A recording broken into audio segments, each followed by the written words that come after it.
Hello and welcome to the Health Source podcast, your source for all things health, wellness and lifestyle inspo. I'm your host, Beck Russell, health and life coach and the author of Life in the Soul Lane. Through conscious conversations, our aim is to inspire and empower you to live your most well, happy and vibrant life. If you're ready to elevate your well-being, you're in the right place. Let's dive in.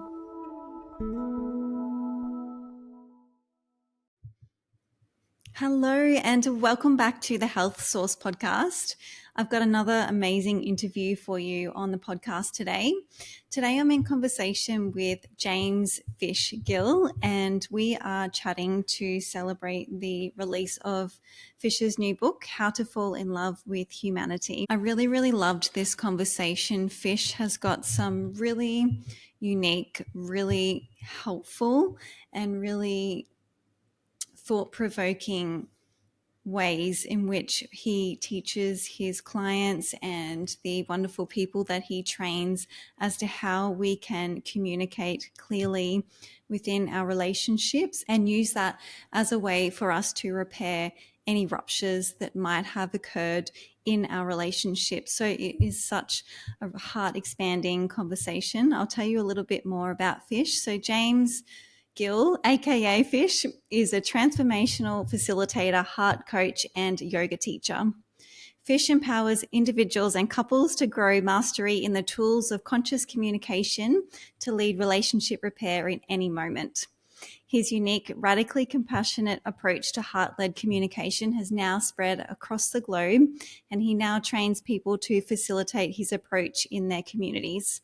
Fish's programs have grown connection and transformed complex interpersonal challenges in personal relationships, multinational organizations, nonprofits, communities, and schools since 2008. So Fish has got a lot of experience in this realm. And I found this conversation so wonderful, so helpful, and also all of the wisdom that Fish shares in his book is incredible. So if you're interested in learning more, make sure you grab a copy of Fish's book. But without further ado, I'll hand it over to Fish, and we're talking all things communication and conscious conversations and repairing any ruptures that might have occurred within your relationship. So let's go. Fish, welcome to the Health Source podcast. Thanks, Beck. Thanks for having me. It's great to meet you and it's great to be jumping into the ears of your people. Lovely to meet you, Fish. And we were just talking off air about your amazing new book, How to Fall in Love with Humanity, which is why we're here today to celebrate the publication of this amazing book and this amazing resource for all of us. But before we dive into that, Fish, I'd love to learn a little bit more about yourself, and I'd love to know what are 3 main things that you do in your life to keep yourself really happy and healthy. I think critical daily things are these. One is to stay in touch with the incredible community around me. So my amazing partner, my wonderful daughter, and my extended network of family and friends. So being in contact with people that know me and care about me and that I know and care about is like increasingly important for my well-being, particularly, recently, over the last 12 years, having moved through a lot of grief, making sure I'm connected to my people is critical. Second thing would probably be dogs and or beach. I need to be around dogs and I need to be around the beach to feel whole, and I can't quite explain what that is. I don't have a dog these days, but I've made a pact with all dogs that they're secretly mine.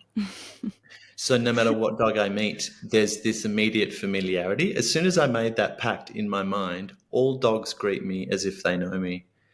So that really works. I live near the beach. I always need to be near the ocean. Just peace and the wilderness of the ocean just moves me. And the third thing would just be rest. I'm 52. I've lived a life. I need to be increasingly focused on rest just to feel like I've got the energy to bring myself to my work and my relationships. we don't live in a world which promotes a lot of rest. So I'm really having to focus on creating a lot of rest for myself, even if people around me are like, "You're lazy." Yeah, deep rest. That's, yeah, my last podcast conversation, we were talking about just that, how it's so important yet not celebrated or welcomed at all in our modern world. So I am hoping that that's slowly going to change, and I feel like it is. And Yeah. I'm not surprised that you prioritize the relationships in your life given your work in the world. It's so important. And I think it's something that we need to all prioritize a little bit more. And I also love the beach too. And I think that's really beautiful what you said about being connected with dogs. That's really, really beautiful. So thank you so much for sharing that. Mm. And we're going to talk all things relationships throughout our conversation today. And a big part of your work when you're supporting your clients is for your clients to start to cultivate this deep sense of conscious communication, which I really, really love. So I'd love for you to start just to kind of explain to us in your terms what conscious communication is, and also how we can start to cultivate this a little bit more throughout our lives. Beautiful. So the term conscious communication is actually something I'm falling out of love with as a term, because when I use the term conscious communication, people usually say, but I am conscious in my communication. Like, I'm not just some mindless asshole. I think about what I say and I try and express myself. And so I am conscious about my communication. So what I really mean by conscious communication is starting to see the ways that we unconsciously evoke opposition between us and others when there are moments of relational uncertainty. And I think I say at the start of my book, I say, by the end of this book, you're going to be able to give me 15 ways which you always, day to day, accidentally, unintentionally, unconsciously create opposition between you and those you love. But before reading this book, you won't have any clue about those ways because they're not in your awareness. So conscious communication is really bringing into our awareness the things that were out of our awareness about our habitual communication methods, the ways we've been trained to respond to pain, which tends to be compare it or fix it or dismiss it or diminish it or blame it or rationalize it, instead of just bringing loving awareness to it.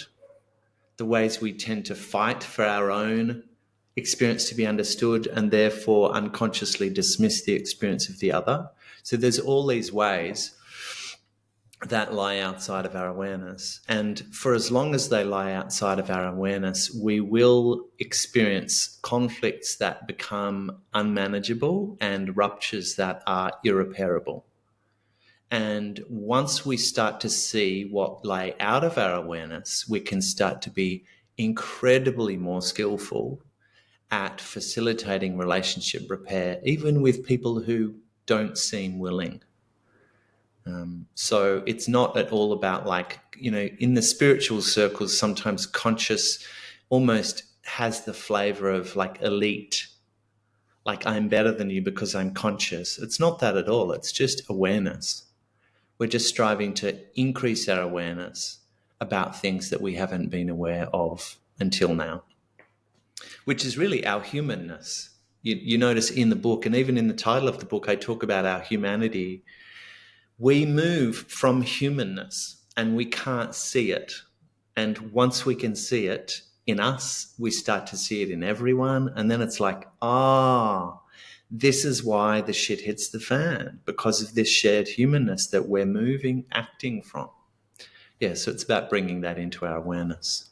Absolutely. And I think it's something that's ever evolving. Like once you see something or once you become aware of something, you can't then unsee it, you can't unknow it. And so it's an ever unfolding and an evolution of our awareness. And like we were Yeah. just briefly touching on before we started recording, there's so many things, and we all experience this because of our humanness. We all have our own, I guess, for lack of a better term, flaws or breakdowns in communication or whatever it might be. And so when we start to become aware of these things, then we can start to make more conscious effort to communicate more clearly. And we're going to dive into that a little bit Yeah. deeper, because I think that's a big breakdown, or maybe the biggest breakdown in relationships, is this lack of communication or lack of clear communication. And so I really love that you shine a light on that. Yeah, thanks, Beck. Throughout the book, you speak a lot about seeking this sense of attunement in relationships, which I really loved that term. I haven't really heard it described it like that before. And I really, really like that, because it almost seems like an energetic reference. And I'm a fellow yoga teacher as well. I know you are as well, Fish. And so energy is a big sort of part of my work. And I feel like it's almost like we're trying to energetically attune to, or we want to be seen and heard and understood in our authenticity. So could you maybe expand on that a little bit and explain to us what you mean by attunement and why we're seeking it and how we can cultivate it in our life? Yeah, absolutely.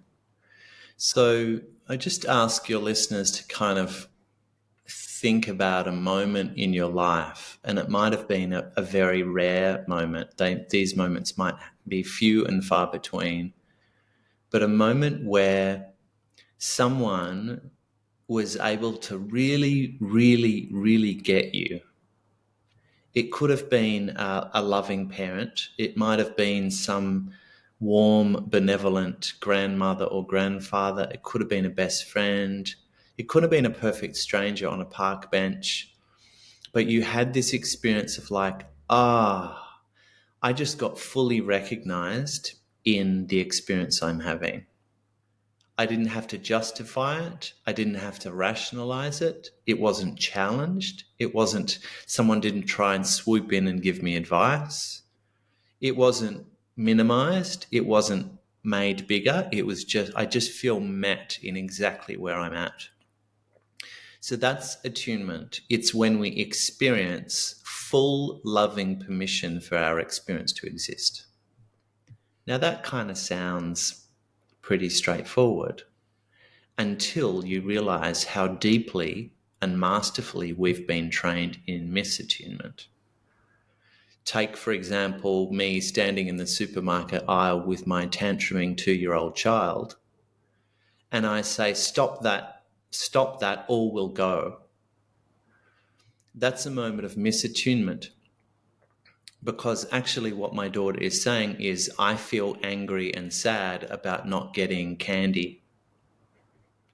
And attunement would sound like, my love, of course you're angry and incredibly sad, and I'm right here.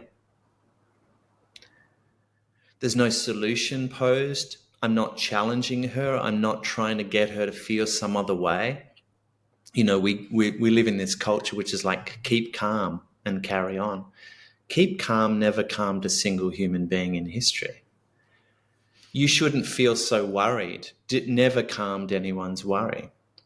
So we live in such a culture of misattunement, and many of us have been modeled misattunement by our caregivers when we were little, being told to behave or be quiet or don't cry or don't yell.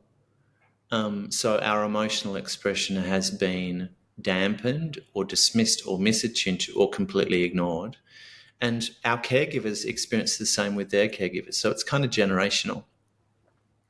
And so what I talk about in the book, and what is the very foundation of all relationship repair, is becoming masterful at attuning to them and to us. I can't demand someone attune to me. I've got no agency over where they bring their awareness. I've only got my awareness to spend. But I can bring my awareness to me. That sounds like, Fish, of course you're fucking sad right now. Of course you're still sad after all these years. You have every right to be. I mean, look how deeply you loved, and look at the tragic end to that relationship. Of course you're still grieving. That's self-attunement. Me just giving myself full, loving, non-judgmental permission to be feeling exactly what I'm feeling. And attunement to them sounds like, I understand you're feeling really angry with me right now. You'd wanted this, you got that. Of course you're angry. You might even feel frustrated. You might even feel like a sense of as if I don't care about you right now. Am I right? So I'm just getting over there in your world. So when you talk about energy, we really are just trying to vibrate at the energy of reality. Misattunement, I'm vibrating at a different energy. So if my partner's angry at me and I'm saying, I don't know why the hell you're angry at me, I'm vibrating at a distinctly different energy. I'm telling her she's got it wrong. As attunement is, you've got it right. You've got your feelings right. You're feeling this way. And of course you are. And I'm right here with you. And what that affords us is just deep emotional safety for our feelings to arise and have space. And also, attunement gives us this sense of like there's someone with me in my distress. Like when we attune to our children, we say, you're right about what you're feeling. So trust your feelings, and I'm not going anywhere in your distress. I'm here with you. You're safe. And that's critical as children, but it's just as critical in romantic relationships or with siblings or with, work colleagues. So attunement is meeting someone with a loving yes, not meeting their accusations about us with a loving yes, meeting the experience underneath their accusations with a loving yes. And what I mean by that, we can dive into that more, but Yeah. what I mean by that is if my ex-wife says you never fucking listen to me, I'm not suggesting to attune to her means you're right, I never listen to you, because that's actually not my experience. But I can say, I can't imagine how incredibly frustrating it is for you to feel as if I just don't care about what you're saying consistently. Like you must be tearing your hair out. I haven't agreed with her analysis of me. I haven't got defensive. I've just vibrated with what she's going through. Yeah, so it's a hugely important skill and something that we are generally terrible at. And we can only go up from here, hopefully, after reading your book, Fish. Yeah, I We mean, I will. work with, the thing is, like, I don't work with just any Joe Blow. Like, the people who find their way to me are already very much on a pathway of healing, very much on a pathway of self-awareness. And across the board, everyone I've ever coached, including me, tends to be terrible at attunement. Mhm. Like, it's something that we have to learn because most of us are not masterful at it. We will dive deeper into that because I think that's something that we struggle with, being able to see things from the other person's perspective, but Yeah. also just attuning to them and meeting them where they're at, like you've been speaking to. But I just want to highlight a few things that you touched on there. I think it feels when you were talking about creating this attunement with someone else, it kind of felt, I'm not sure if this is even the right term, but what I was feeling, it was almost like a sense of unconditional love. Like I feel like there can be conditions that come along with love or being in a relationship with someone. And so it feels like it's acceptance. It feels like it's unconditional. But I Yeah. think it needs to start with ourselves first. Like you said, like attuning to yourself, acknowledging your emotions, expressing them, not making them wrong, experiencing the whole spectrum of emotions that we do within relationships. And then from there, starting to go out and kind of recognizing and accepting where others are at and allowing them, not making them wrong for what they're feeling as well. Yeah. Self-attunement has to be the starting point because, of course, consider that if you and I are in conflict, if there's some upset in our relationship, and if I can't deeply attune to my own experience, if I can't leave myself with a sense of validation in my pain and in what I was hoping for, then I'm not really going to have the capacity to do so for you, because to attune to you is going to feel actually unfair. It's going to feel like letting you off the hook or condoning your shitty behavior, or as if I have to step over my own needs. It's going to feel like I'm doing all the emotional labor and why can't you attune to me, you asshole?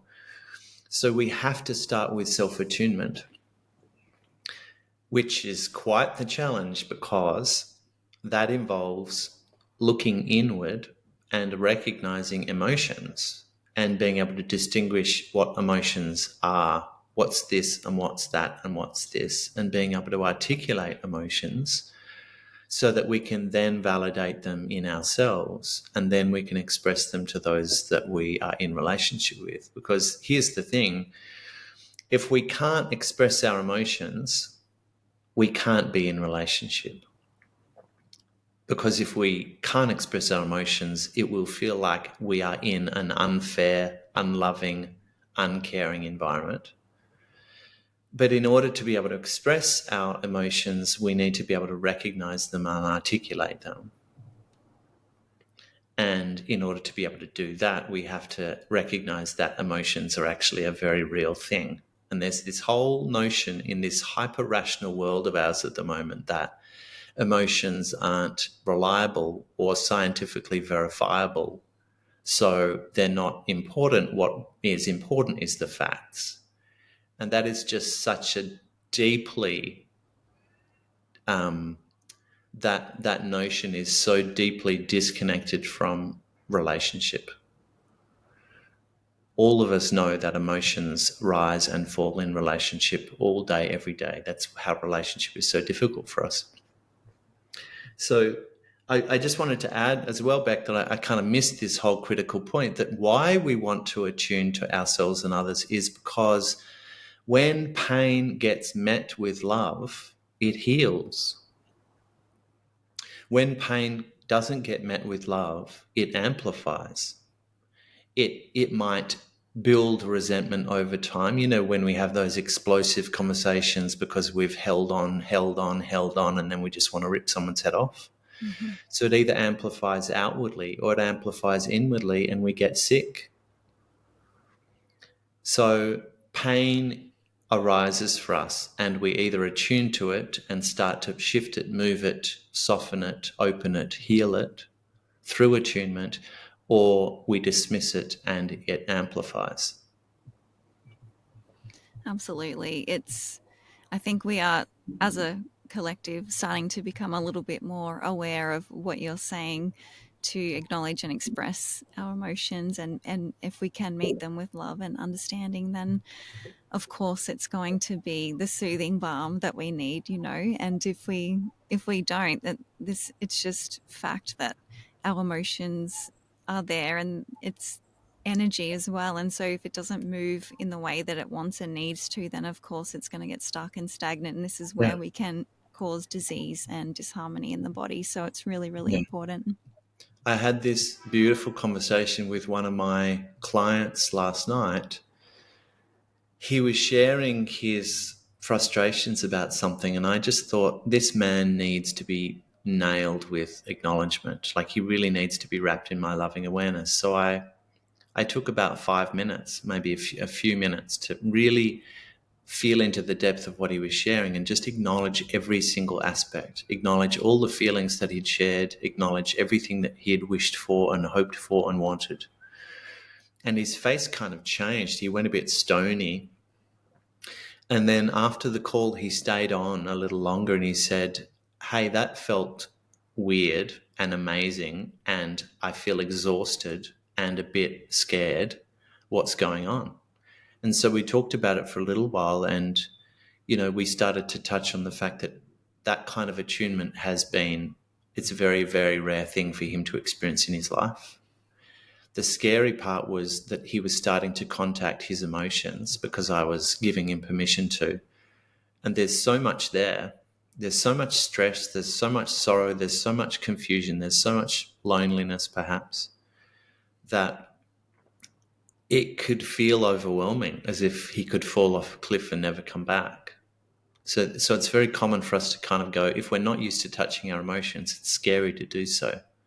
But healing requires us to do so. That's why we need support. That's why we need a community. That's why we need a sangha. That's why we need therapists. That's why we need men's groups, women's groups, to hold us when we think we can't come back from the grief. So that was the scary part. And the exhaustion part was just kind of like finally recognizing what he'd been feeling in a way that he didn't normally get recognized. Kind of had in contact with how much energy it takes to dismiss his own experience, because that's what he's been trained to do. Mm. So I'm not suggesting self-attunement is easy. In fact, I'd say it's one of the most difficult things on earth. And then attuning to others is even more challenging, because how do you attune to an experience you don't have access to? How do you attune to someone's experience that you can't ever feel right into because it's not alive in your nervous system? It's not alive in your sensory data. Yeah, I think challenging.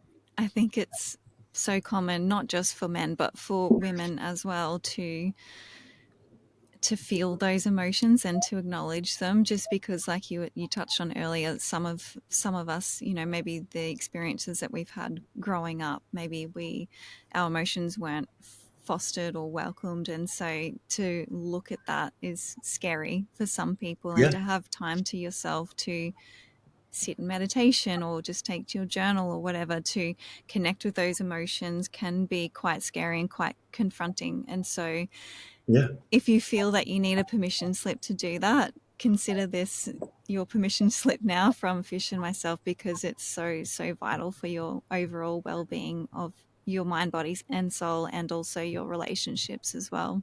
yeah. Yeah, that's always the step one with when I'm working with anyone is start to practice. When you notice that some conflict is around where you're feeling kind of distressed or like you think someone's being a bit of an asshole, take a moment, just a quiet moment to ask yourself, what am I feeling right now? Like what pain is arising? Can I give it a name?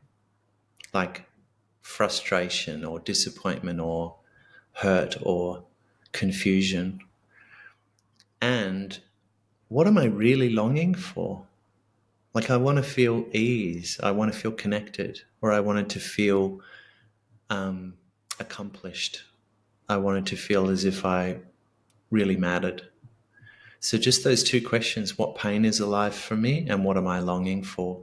That's the beginning of any self attunement practice. So, your listeners might just start there with those two journal prompts, just day by day, learning to listen. I love that.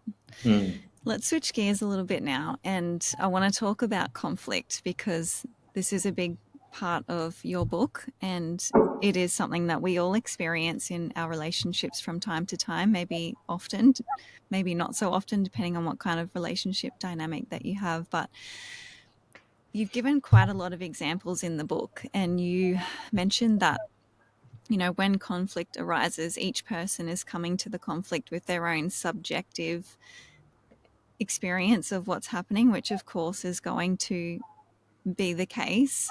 And we sort of come at it like our point of view, our perspective is the right one, and we can struggle to see things from the other person's perspective, or start to attune, like we've been talking about, to what we're feeling and what they're feeling in those times of conflict. So, and when we're in these heated moments, we can maybe say something to our partner, or they say something to us that on the surface appears to be something, but then there's a hidden meaning or an internal meaning underneath what they're saying versus what they're feeling. So could you kind of unpack that for a little bit for us, on how we can be a little bit more transparent in those moments of what we need in those moments from our partner or the person we're in relationship with, how we can express and communicate a bit more effectively, and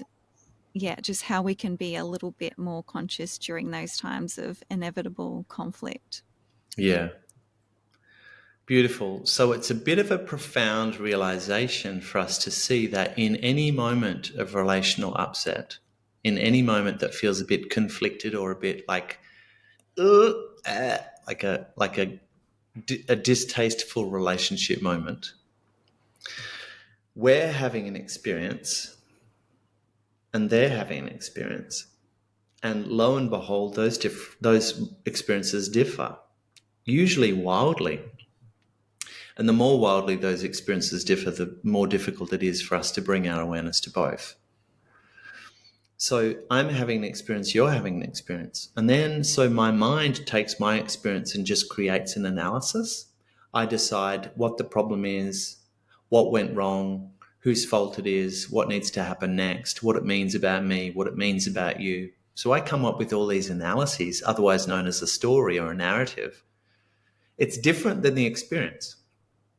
So I might be feeling hurt or disregarded, and my mind says, oh, you're being selfish again, and I don't think I can do relationship with someone who's so selfish. That's all the narrative. The experience is I feel hurt and uncared for. You're having an experience and you reach analyses as well. So your analysis becomes, oh, well, Fish is very reactive, isn't he? He's just like, he always gets hurt whenever things happen. So that means he's a bit overreactive. And that's because his parents were like this. And I'm sick and tired of his overreactivity. So now we're in opposing camps. And the more I want to communicate my analysis to you, the more dismissed you feel. And the more you want to communicate your analysis to me, the more dismissed I feel. And then it escalates naturally. And then we end up concluding, oh, you're a narcissist, or you're gaslighting me, or you're toxic, or you're manipulative, you're controlling. All this kind of bullshit pop psychology layer on top, which is just analysis of analysis. All the time back, there are two experiences sitting there waiting to be recognized. This is the heartbreaking thing about becoming aware of this. You start to look back in your life and just go, holy shit, every one of those relationship ruptures, there were two very real experiences wanting to be recognized, and we got lost in our story, and neither of the experiences got seen. Nothing got attuned to. We went into fighting to be understood and forgot to actually tend to what was going on for both of us. So this work is very much about coming back into experience. And that's not where the human mind loves to hang out. The human mind is an analysis machine. The human mind decides this from that, that from this. Are you tall? Are you short? Are you hot? Are you ugly? Is it now? Is it later? Is it my fault? Is it your fault? Is it good? Is it bad? Are you right? Are you wrong? So the mind is a divisive machine in order to distinguish this from that so we can survive. Like, so I know my spoon from my soup bowl, from my soup from my mouth, so I can eat, right? Important. But that this or that mechanism gets us into opposition effortlessly, and we don't even realize it. So underneath everything that's ever said in conflict and underneath anything that's ever done in conflict lies experience. And people say to me, oh, but some people are just bad people, Fish. I mean, look at what they've done. So yes, I would agree that some people's behavior, it's difficult for us to recognize the experience they're having. It's difficult, but that doesn't mean it's not there. Every human being is behaving from the experience they're having in every single moment. And this work is about becoming deeply attuned to the experience, because what happens when we attune to the experience? The behavior stops. What happens when I sit by my daughter's side in the candy aisle of the supermarket and say, my love, of course you're angry. I remember when I was angry as a 2-year-old that I couldn't get lollipops either. You must be furious. And I stay with her, and over the next few minutes, tears stop. Smile comes back onto her face. The tantrum stopped. Why? Not because I told her to shut up, because I attuned to the experience that the tantrum was an expression of. So this is such a poorly understood thing, that human behavior is a symptom of the experience we're having. So let's not judge the behavior. Let's love the experience. Let's cherish the anger that the yelling is coming from. When I say cherish, I don't mean, yeah, you're angry. I mean, of course you're angry. You're going to get so much love wrapped around your anger that you won't need to yell anymore. Now, let me be very clear. We're not condoning the yelling. I'm not saying I'm not saying I've always got time to spend with my daughter having a tantrum in the supermarket. But I am saying that underneath every experience underneath every behavior and everything we say is an experience wanting to be recognized. For example, I worked with someone, wonderful client of mine, who on the eve of the court case with her ex-husband, the court case was to determine full custody of their children. So big deal, a lot at risk, high stakes. In her frustration, she sent him a message saying, I wish I'd never married you. Or marrying you was the worst thing I've ever done in my life. Can you imagine how that landed in his world? It would have just gone straight in the court documents. Mm-hmm. Like, this is the kind of mother the children have, so they need to be with me. However, what was she really meaning? Can you feel into what the experience was, Beck? What did she really mean underneath those skillful words? I want, or I'm suffering with. Oh, there's someone close to me in my life who's kind of in that situation right now. So I'm feeling into how she would be feeling. And of course, the words that that woman said is not what she actually meant. It's feeling threatened that her children are going to be taken from her. She's feeling maybe upset and, yeah, frustrated Yeah. about or not knowing how she's like ended up in this situation that she's Yeah. in. Like that, I mean, I'm not sure exactly what this woman was feeling, but it's so You're easy to starting to see. feel into some very real experience. Like, I'm Mm. scared, I'm heartbroken, I'm powerless, I'm confused about how I got here. And also, here's an important thing to recognize: when we are suffering, when we as human beings are suffering, sometimes we say or do things to give other people a taste of it. Like, I just want you to get a taste of my suffering so you know what it's like for me. Now, that sounds a bit malicious, but actually it's a very human thing. I just want you to taste what it's like for me. That's actually a bid for attunement. If you can get a taste of my suffering, you might start to feel into what it's like for me, and then I might start to feel more understood by you and more trusting that it won't continue. So underneath her words is, I want you to feel my pain. I'm scared, I'm desperate, and I'm powerless. Now, wouldn't it be great if she could send that kind of text? But she's a human being and she's got a mind. And in the heat of that emotional moment, the text was sent before she even thought about it.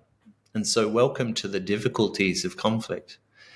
We have to become, in order to be masterful at repair and also more masterful at not escalating conflict, we have to start to attune to our experience before we spit it outwards onto others. If I can say to my partner, I'm feeling fearful, rather than I can't trust you, it's a very different flavor. So conscious communication is partly about recognizing that what we say and what we do arise from what we're experiencing. And when we bring loving awareness to what we're experiencing and what they're experiencing, everything starts to open. That's what I would call transformation. Everything starts to open. Both human beings' hearts open. Now, it doesn't necessarily happen magically in a moment, although for some people it really does. For others, it's like a 20-year investment. Like, I'm just going to continue to meet this person with my compassion for 20 years and see what happens. No, we don't have to invest that amount of time in a relationship, but I've invested 12 years in repairing with my ex-wife so far, and I will until my dying breath. So it's really up to us. You don't have to repair, but I teach people how to. What you're saying is so, so profound. And if we can all start to step more into this work, I just feel that it will be so transformational for the way that we relate to those in our lives and our relationships and our intimate relationships, which is usually the one that tests us the most because we're Yeah. spending so much time and investing so much love and energy into it.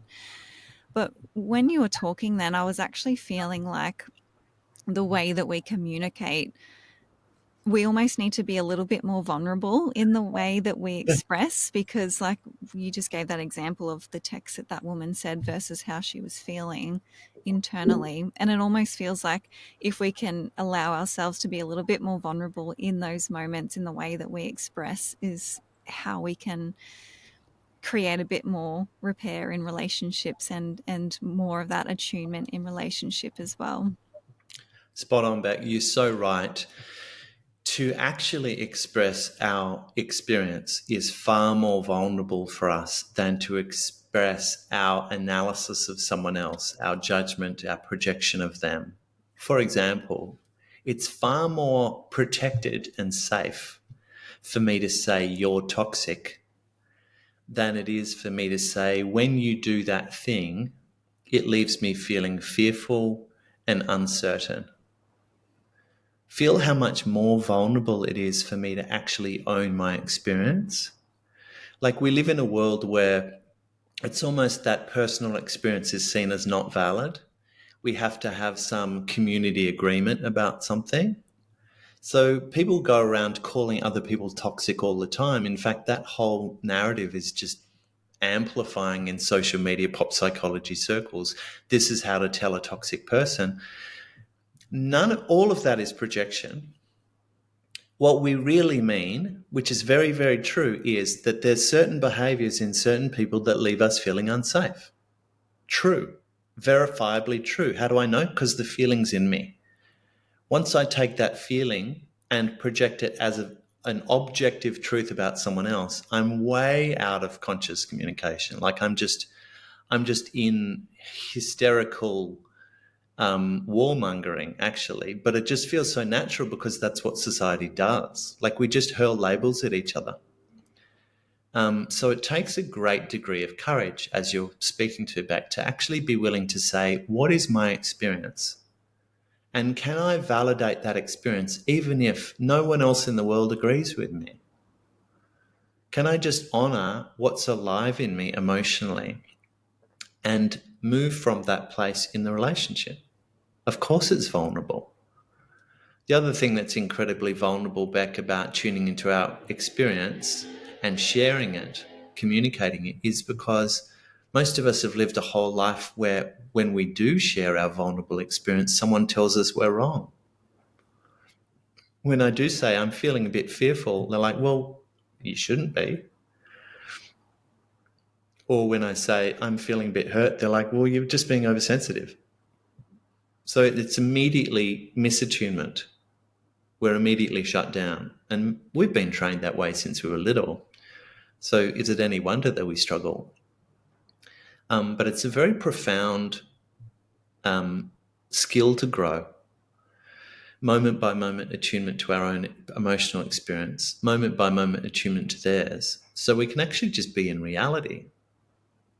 Because remember, if when I came back to that analysis, me saying, you don't care about me, and you saying, no, you're just being oversensitive, that's not reality.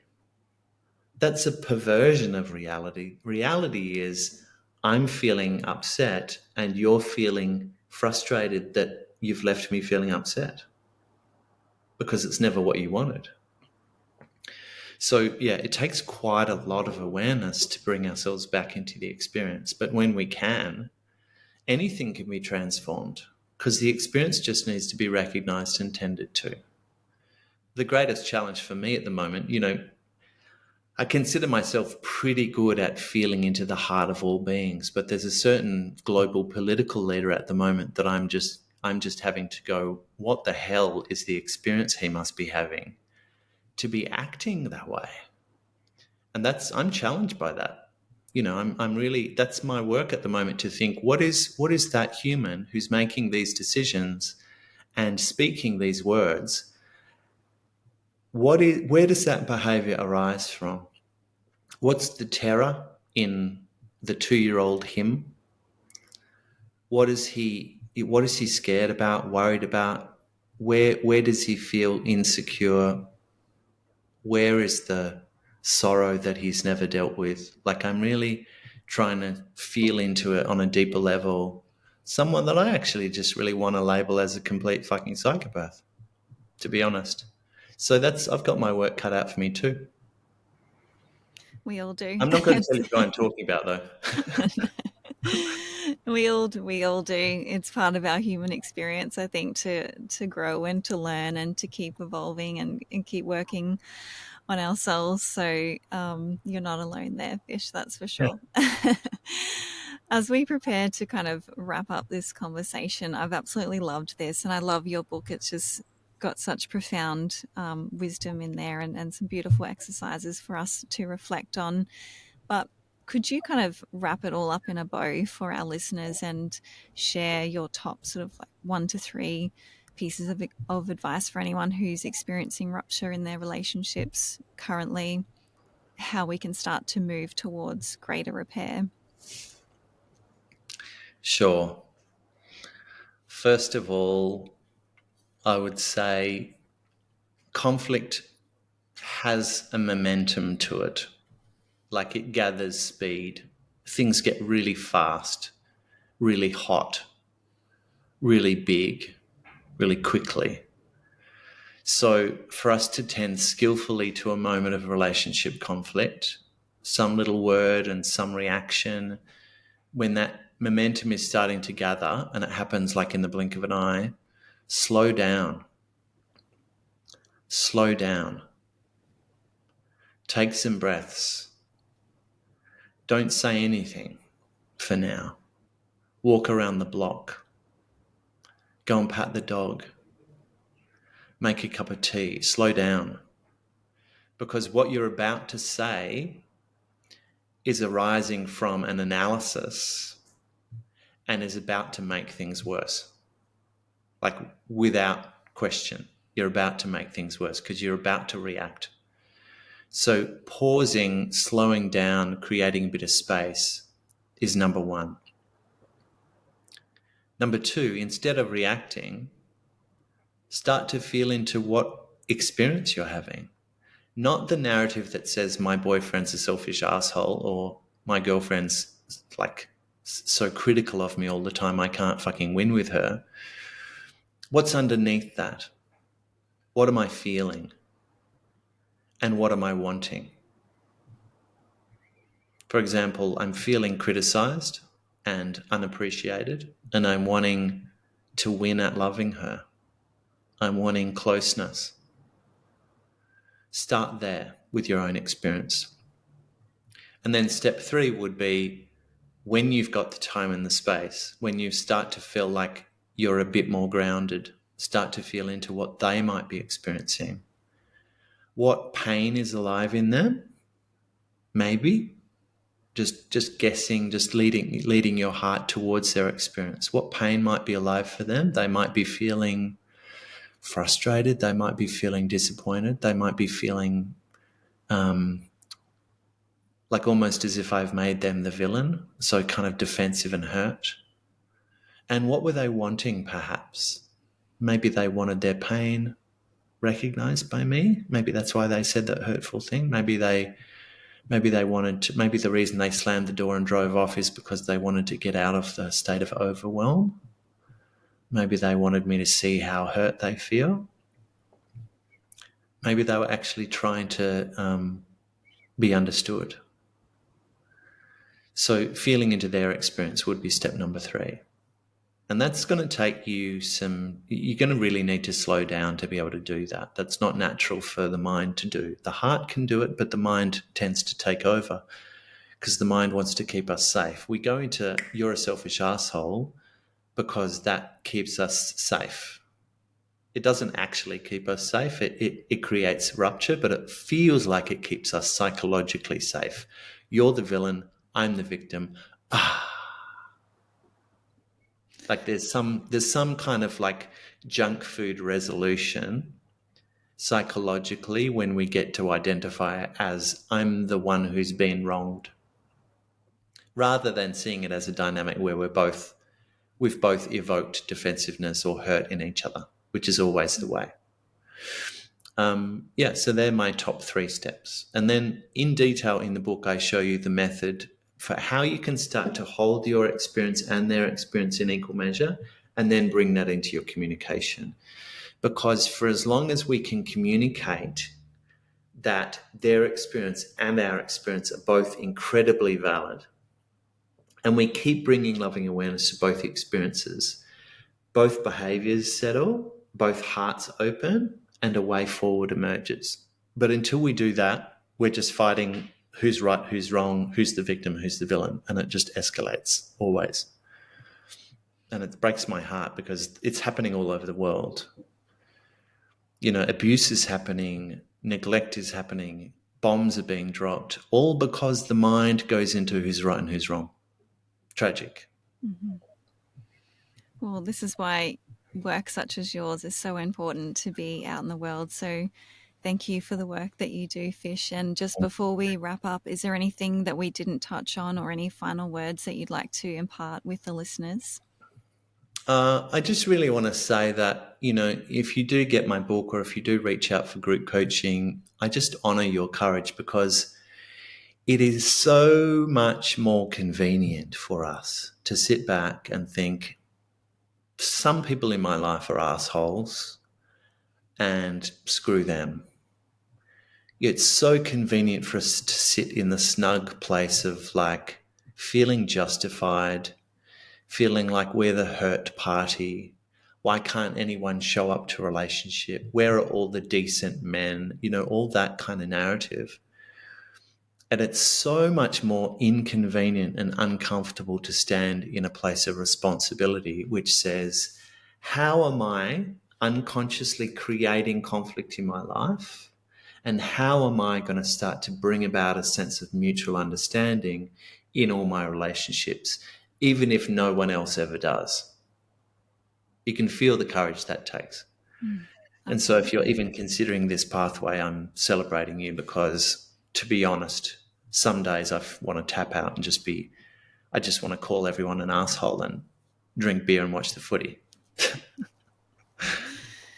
Yes, courage and vulnerability, not the two easiest pathways to take, but it's definitely worth it. Yeah, so thank you so much, Fish, for your wisdom today. Could you please share with us how our listeners can find you, connect with you, work with you, and also grab a copy of your amazing book, How to Fall in Love with Humanity? So How to Fall in Love with Humanity, just Google it.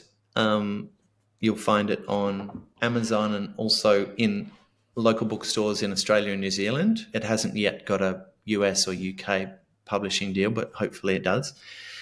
I'm on leadbyheart.com is my website, and that's where you can find information about my programs and hear podcast episodes like this. And Instagram, James_Fish_Gill is where you hear me banging on about conflict resolution and conscious communication. And I offer group coaching programs online at the moment because that's the most effective way to learn these tools. And sometimes I've got in-person retreats, such as one in California in October.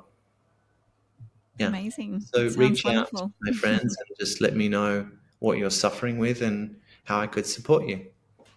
Amazing. Thank you, Fish, so much for your time today, for your wisdom, for the amazing work that you do in the world, and for writing this book that we can all learn from you in the comfort of our homes. So thank you so much. I'm really grateful, Beck, because, this work only spreads through people like you. It doesn't go viral because it's not dramatic enough. It's too benign. People don't want to hear about compassion. They want to hear about people they can hate. So thanks for your willingness to spread this with your network. I'm really grateful. My honor. Thank you.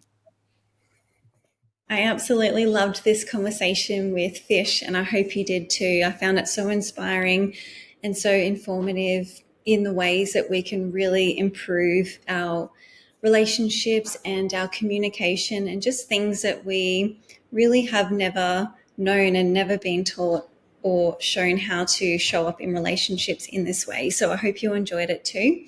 Make sure you grab a copy of Fish's book, How to Fall in Love with Humanity, which is out now, and I've read it and it's amazing. You can come and connect with Fish and myself over on Instagram. Fish's handle is at James_Fish_Gill. And you can connect with myself at BeckRussell_. I'll also leave Fish's website in the show notes as well if you would like to learn a bit more about Fish's work and connect with him over there as well. If you loved this episode, make sure you share it with a friend who might benefit, or feel free to leave me a rating or review. I appreciate it so much. I appreciate you being here as always and sharing your time and energy with me. So until next time, take really good care of yourself, and I'll chat to you again soon.